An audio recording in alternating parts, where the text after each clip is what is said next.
What's up, Internet, and welcome to Gizmo Slip, the show where we unbox, review, and drop test the latest in technology. Today is the Wednesday show, and we will be reviewing the Sony WX50.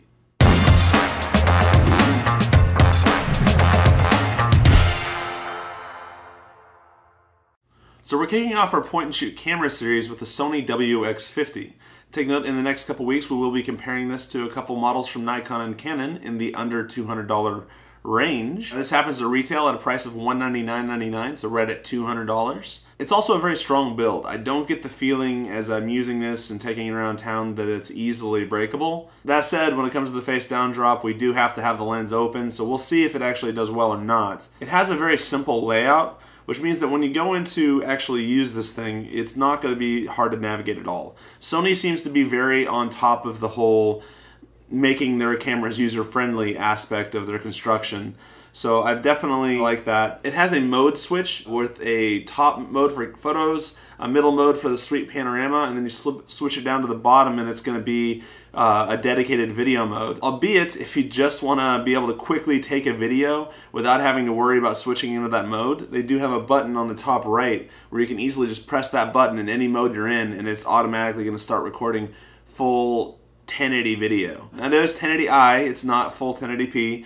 It shoots at 60i, so it is an interlaced frame rate, which means it's not quite up to par with like the quality of like its older brother, the HX20, but it's still pretty impressive video for the price point. What I've got to say about this camera is that it's very, very fast. It can shoot 10 frames per second for a 1-second burst, so you can take a quick shot of somebody doing some insane move in sports or whatever it might be, and you can just pick and choose whatever photo you like best. Now it's got some really useful scene modes. I'm just going to cover a couple of those. The first mode is what they call HDR. Now for any of you who aren't camera buffs and haven't heard of this term before, it stands for high dynamic range. If you've ever been outside in really bright light where there's the sky, it would be, you know, in good color, where the shade would be super, super dark. This helps adjust for that. It gives the camera a better range. And what it does, it essentially takes 3 separate photos at different brightnesses and then realigns them and combines them so that you get good detail in the shade, you get good detail in the midtones, and you also get good detail in like the bright highlights like the sky, etc. It's great for photos of stuff that is still, where there's not a lot of movement. The problem is because it's taking 3 separate photos and combining them, if there's subject moving fairly fast, you can get a little bit of blur. The second mode is the sweep panorama mode. The cool thing about the sweep panorama in this one is that it is incredibly simple to use. Literally, once you're in that mode, all you have to do is pick a direction on the directional pad, just left or right or up or down, hold the button down, and you can actually pan the camera all the way across the scene that you want to get a wide shot of, and it will pre-stitch everything for you. It creates the image as it goes. For those of you in the past who've had cameras with panoramic options, what they used to do is they would kind of give you a guideline on the right side or left side of the screen, which would allow you to somewhat line up the image, and then you would have to basically go on later on in post and align everything yourself to be able to make that full image.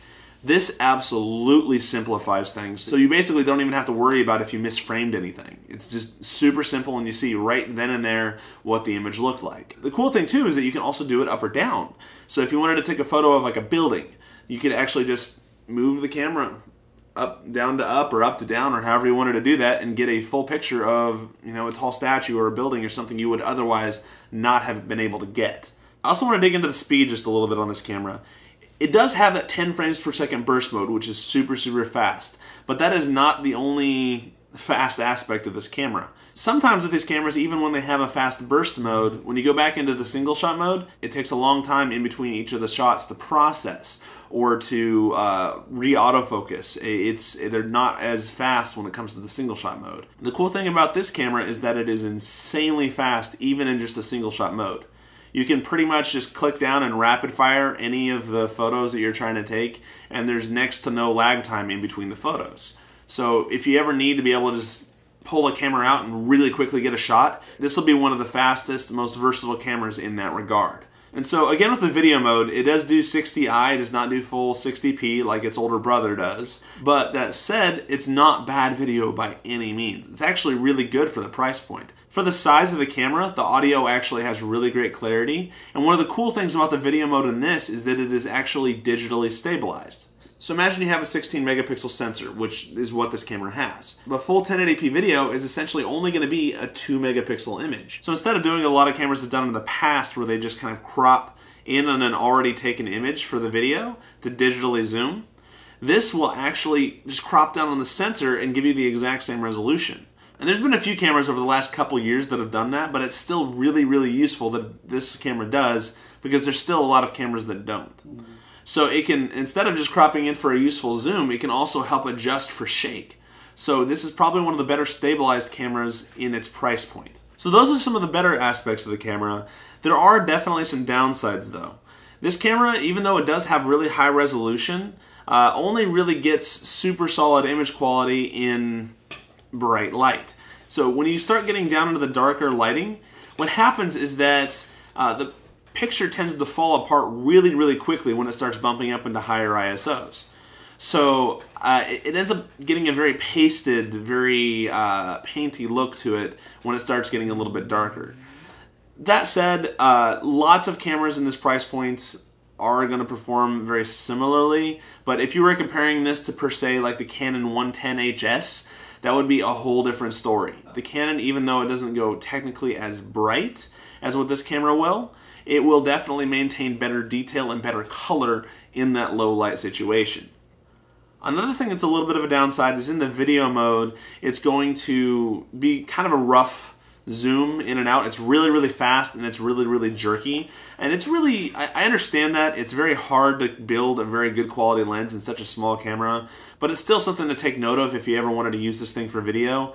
It's not going to be able to do smooth zooms in and out. It's going to be very, very quick and very, very jerky. That said, once it is stuck at a certain zoom, it will be very well stabilized and it is great detail. The last thing that I really do not like about this, and this is kind of true of most of the Sony cameras, they are definitely incredibly oversaturated. So the blues are always going to be super blue, and the blacks are going to be super black, and the reds are going to be super red, and there's just going to be a lot of contrast between the colors in the image.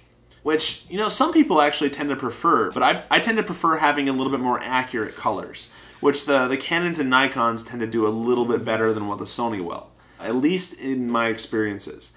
That said, the Nikons and Canons just are not as versatile as what this camera can do. It is incredibly fast, it is incredibly reliable, so whenever you've run into those shots in the past where you're missing focus or you're not able to get the photo in time because the camera has that delay between photos, or even in taking that first photo, that is not going to happen with this camera. It is incredibly fast, it is incredibly reliable, and it'll get just about any shot you need really quickly. So that said, I'm going to give this camera a 4 out of 5 rating overall, largely because it is one of the fastest cameras available. In terms of image quality, there are definitely cameras that produce a little bit better images available for the same price point. But because of the speed, versatility, and reliability of this camera, I'm definitely going to say I would recommend it if you live a fairly fast lifestyle and you need to be able to have that kind of fast, reliable camera. We look forward to drop testing this on Friday. We will be giving it away if it survives. We will be destroying it spectacularly if it doesn't. So don't forget to subscribe, like us on Facebook, and follow us on Twitter. I'll see you Friday. Gizmo Slip.